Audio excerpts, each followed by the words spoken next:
நம்ம ஹீரோ 2 டைமென்ஷன்ல வாழக்கூடியவரு. அவர்கிட்ட ஒரு பர்பிள் கிரேயான் இருக்கும். அதுல என்ன வரையறாரோ அப்படியே உயிர் பக்கம் எழுந்து வந்துரும். நம்ம ஹீரோவோட எப்பயுமே ஒரு வாய்ஸ் வந்துட்டே இருக்கும். அவரை ஓல்டு மேன் தான் கூப்பிடுவாரு ஹீரோ. கொஞ்ச நாள் ஆன குட்டி பையனா இருந்த ஹீரோ பெரிய பையன் ஆயிராரு. அந்த ஓல்டு மேனோட வாய்ஸ் இப்ப கேக்குறது இல்ல. அதனால ரியல் வேர்ல்டுக்கு போலான்னு சொல்லி முடிவு பண்ணிடுறாரு. ரியல் வேர்ல்டுக்கான டோரை வரைஞ்சு ரியல் வேர்ல்டுக்கு வர்றாங்க.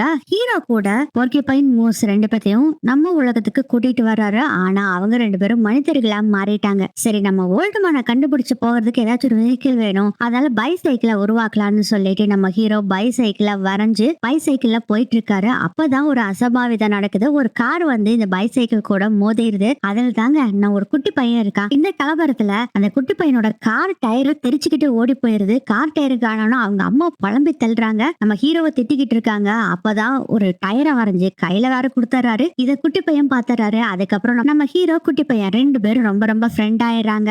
அதுக்கப்புறம் அந்த பர்பிள் கிரேயானா ஹீரோ அந்த குட்டி பையன் கிட்ட காமிக்கிறாங்க. அது மட்டும் இல்லாம அந்த குட்டி பையனுக்கு அந்த பர்பிள் கிரேயானா பாதியை உடைச்சு அவர்கிட்ட நீ யூஸ் பண்ணிக்கோ அப்படின்னு கொடுக்குறாரு. அந்த குட்டி பையனும் உன்னோட ஓல்டு மேனை கண்டுபிடிக்கிறதுக்கு எனக்கு ஒரு ஆள் தெரியும்னு சொல்லிட்டு அவங்க அம்மாவோட ஃப்ரெண்டு கிட்ட கூட்டிட்டு போறாங்க. அவரும் ஏகப்பட்ட புக்ஸ் எல்லாம் எழுதிருக்காரு. ஆனா ஒரு புக்கும் கூட பாப்புலர் ஆனதே இல்ல. எல்லாமே சொதப்பல் புக்கு. அவர்கிட்ட போய் இந்த கதையை சொல்றாங்க. அவர் நம்புற மாதிரி இல்ல. அதனால ரெண்டு பேரும் சோகமா வர்றாங்க வெளியே. ஸ்கூலுக்கு வேற லேட் ஆயிடுச்சு அப்படின்னு குட்டி பையன் ரொம்ப கவலைப்பட்டுட்டு இருக்கும் போது, அவ்வளவுதானே எதுக்கு கவலைப்படுறவங்க, நான் பிளைட்லயே கூட்டிட்டு போறேன்னு சொல்லிட்டு பிளைட்டை வரைஞ்சுக்கிட்டு இருக்காரு. அப்பதான் குட்டி பையனோட அம்மாவோட ஃப்ரெண்ட், அவன் தான் வில்லன். அந்த வில்லன் இந்த படம் வரையறத பாக்குறாங்க. இந்த கிரேயான்ல வரைஞ்சு முடிச்ச உடனே ஒரு பிளைட் வருது. அதுல ஏறி போறாங்க. உடனே ஒரு புக்கை போய் தேடி பாக்குறாரு. அதுதான் Harold and the purple crayon அப்படிங்கிற புக்கு. அதுல படிச்சு பார்த்துட்டு இங்க இருக்க கேரக்டர் எப்படி இங்க வந்தான், உடனே நம்ம அந்த கிரேயானை எடுக்கிறோம், நம்ம பெரிய ராஜாவாகிறோம், இந்த நாட்டவே ஆள போறோம்னு பிளான் பண்ணி எப்படியோ நைஸ் புடிச்சு நம்ம ஹீரோவை தனியா கூட்டிட்டு வந்து அந்த கிரேயானை வாங்கிக்கிறாரு. வாங்கின பின்னாடி ஹீரோவை கொண்டு போய் அடைச்சு வச்சிடறாங்க. ஹீரோவை காப்பாத்த வந்த குட்டி பையனையும் அடைச்சு வச்சுட்டு